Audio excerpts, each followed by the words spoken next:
chérissait les sondages quand il lui laissait entrevoir une qualification pour le second tour. Aujourd'hui, qui sont un peu moins flatteurs, il explique que ces mêmes sondages mentent. La vérité, on la connaîtra dimanche. Éric Zemmour, candidat Reconquête à la présidentielle, qui est votre invité, Caroline Roux, dans les 4V. Bonjour et bienvenue à tous les deux.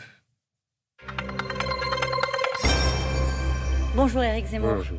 Nous allons commencer avec l'Ukraine. La France a choisi d'exclure 35 diplomates dont les activités sont contraires aux intérêts du pays. Est-ce que vous pensez que c'est la bonne réponse au massacre de Boutcha ? Je ne vois pas tellement le rapport. Je pense que, vous savez, il faut être prudent. Il faut être sûr que ces massacres, évidemment, soient le fait des troupes russes. Il faut une enquête internationale. Et sinon, je l'ai déjà dit, c'est absolument infâme, ignoble. Si c'est le cas, c'est absolument horrible. Et je vous dis infamant même pour le peuple russe, pour l'image de la Russie elle-même. Vous voyez, c'est ignominieux. Vous ne comprenez pas qu'on exclut aujourd'hui 35 diplomates français comme l'ont fait les Allemands, par exemple ? Vous savez, c'est de l'agitation diplomatique. Ça ne change pas grand-chose, en vérité. Ce n'est pas une pression supplémentaire sur la Russie à vos yeux ? Non. Il y a des indices très clairs de crimes de guerre, a dit hier le président de la République, qui est aussi candidat. Est-ce que vous accordez du crédit à la Russie lorsqu'elle parle de manipulation de l'armée ukrainienne sur ces images ? Je ne sais pas. Je dis simplement, il faut être prudent. On se souvient de Timișoara, on se souvient de la guerre en Irak. Il y a eu beaucoup de manipulations comme ça d'images. Je dis, ça ne veut pas dire que c'est le cas.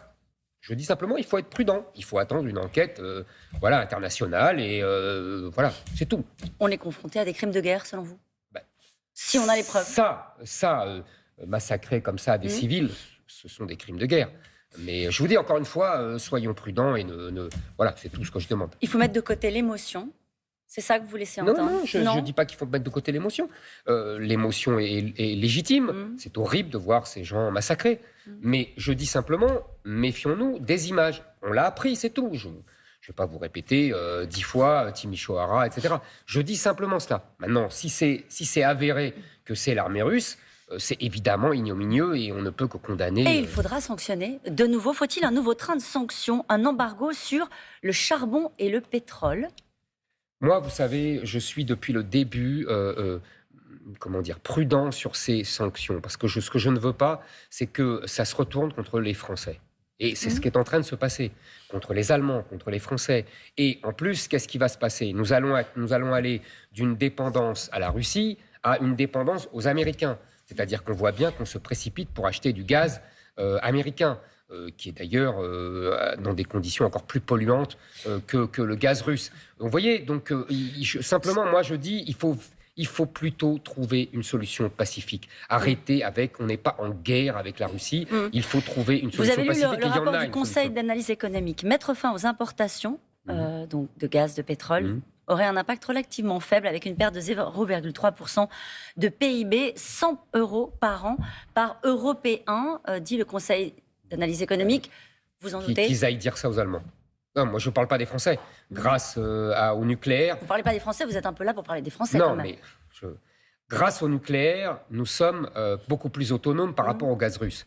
On parlait des sanctions européennes au gaz russe. Je dis le gaz russe, les Allemands en sont très dépendants. Mais là, vous venez de dire qu'il faut faire attention aux effets des sanctions pour les Français. Oui, bien sûr. Donc là, on dit que pour les Français... Attendez, les sanctions, elles ne sont pas que sur le gaz. Pardonnez-moi. Le gaz, le charbon, le pétrole. On presse des entreprises, oui, mais on n'est pas dépendant, nous, autant du gaz russe. Mais nous, on a des entreprises en Russie. Et on voit bien qu'on fait pression sur les entreprises en Russie pour qu'elles quittent la Russie. Alors qu'elles vont perdre leurs investissements, elles vont perdre leur marché, etc. Donc je dis, moi, je ne veux pas que ça se retourne contre les Français. C'est tout. Donc on fait quoi ? On trouve une solution pacifique. Il y a des solutions pacifiques. Il faut amener les Russes et les Ukrainiens à négocier. Je le dis depuis avant la guerre. Il y avait des solutions pacifiques. L'Ukraine ne doit pas rentrer dans l'OTAN et on doit trouver une solution qui neutralise, qui rend l'Ukraine neutre et qui, comme ça, sa sécurité est garantie. C'est ce que proposait Jacques Chirac en 2006 déjà, à l'époque. Et les Américains ont refusé. Justement, Volodymyr Zelensky a ciblé hier Nicolas Sarkozy et Angela Merkel. Il considère que ce sont les choix qui ont été faits en 2008 qui ont conduit à cette situation lorsqu'ils ont refusé l'entrée de l'Ukraine dans l'OTAN. Ils ont pensé qu'en rejetant l'Ukraine, on pourrait apaiser la Russie. Ça n'a pas marché. Moi, je pense l'inverse. Je pense que c'est justement parce qu'on n'a pas trouvé une solution pacifique qui satisfasse les Russes, les Ukrainiens et les Occidentaux qu'on a cette situation de guerre. Est-ce que vous avez lu le rapport du GIEC? Est-ce que vous avez eu le temps? Non. Bon. Les preuves scientifiques sont sans équivoque. Le changement climatique est une menace pour le bien-être de l'humanité et la santé de la planète. Est-ce que sur cette phrase-là, vous n'avez rien à redire? Ça fait 10 ans qu'on entend ça et qu'on lit ça. Donc le troisième volet de cette trilogie scientifique, c'est vraiment ça, estime que sans une solution rapide, radicale, immédiate, ce sont les mots utilisés, il ne sera pas possible de limiter le réchauffement climatique à 2 degrés par rapport à l'ère pré-industrielle. Solution rapide, radicale, immédiate, qu'est-ce que vous proposez? Le nucléaire, d'abord. L'énergie la moins carbonée. Pardonnez-moi de revenir à ces évidences qui déplaisent aux écologistes, mais c'est la vérité. Le nucléaire, énergie la moins décarbonée. Je propose 14 réacteurs supplémentaires. Je propose qu'on n'aurait jamais dû fermer Fessenheim. Et d'ailleurs, on doit pouvoir essayer de le rouvrir. Je propose le prolongement de la vie des autres réacteurs nucléaires qui existent jusqu'à 60 ans. Et je propose aussi, par ailleurs, le développement des circuits courts.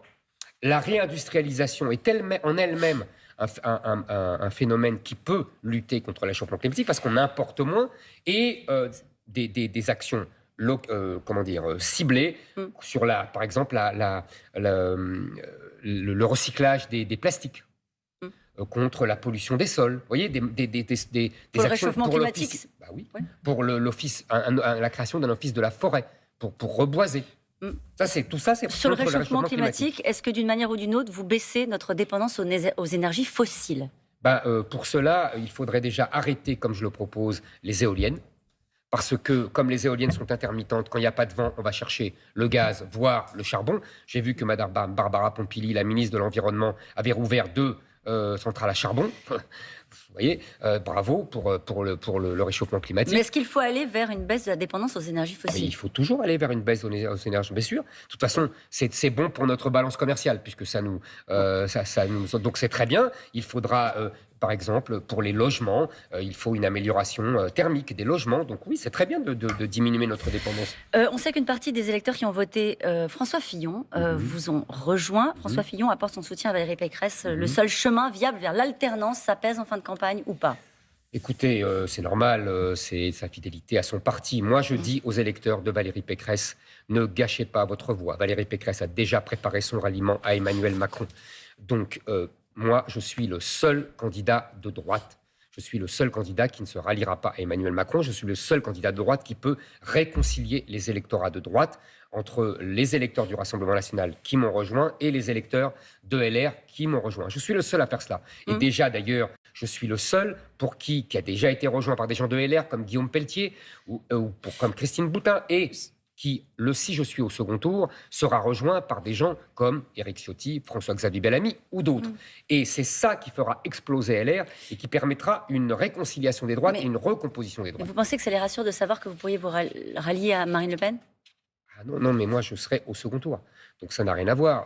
Les gens de LR, vous savez, il y a une grosse moitié d'électeurs de LR qui veut la réconciliation des droites, qui n'en peut plus du cordon sanitaire imposé par les médias, la gauche et les hiérarques centristes de LR. Donc, ces électeurs de LR veulent le rassemblement avec les électeurs de Marine Le Pen et mes électeurs et les électeurs de LR. Vous êtes entré dans cette campagne en expliquant que Marine Le Pen ne pouvait pas l'emporter. Vous vous souvenez, c'est ce que vous disiez. Je persiste et signe. Oui. Ah oui, sans conteste. Qu'est-ce qui vous fait dire ça? Tout simplement que si elle est au second tour, il n'y aura absolument aucun élu LR qui la rejoindra. Aucun. Et que LR sera maintenue, que la vie politique continuera comme avant, qu'elle perdra contre Emmanuel Macron, que le soir même, elle sera rediabolisée par vous tous, les médias. Vous ne seriez pas diabolisé? Vous seriez pas diabolisé au second tour? Bien sûr que je serais diabolisé. Moi, j'étais diabolisé dès le premier tour. Ouais. Mais moi, la différence, Quelle est la différence? La différence, c'est que moi, je combat la diabolisation. Je ne me soumets pas à la diabolisation. Je ne fais pas de selfie avec des femmes voilées. Je ne dis pas que la remigration, c'est républicain. Moi, j'affronte la diabolisation parce que je n'en ai pas peur. Vous voyez, c'est une petite différence. Et par ailleurs, elle en a peur, Marine Le Pen ? Et par ailleurs, je vous le répète, en tout cas, elle s'y soumet. Et par ailleurs, je vous le répète, moi, il y a des élus de LR qui me rejoignent. Je ne veux pas redire, ce qui n'est pas le cas pour Marine Le Pen. Ça fait une différence notable. En fait, si vous voulez, il n'y a pas de vote utile. Moi, je suis simplement le vote vital. Vote vital pour que la France reste la France. C'est tout le sens de mon combat. Merci beaucoup, Merci Éric Zemmour. Je vous rappelle que vous pourrez retrouver cette interview en podcast. Absolument, et vous, on retrouvera ce soir dans C'est dans l'air également. Merci beaucoup, Caroline. Éric Zemmour qui appelle à se méfier des images sur Boutcha. Il y a des solutions.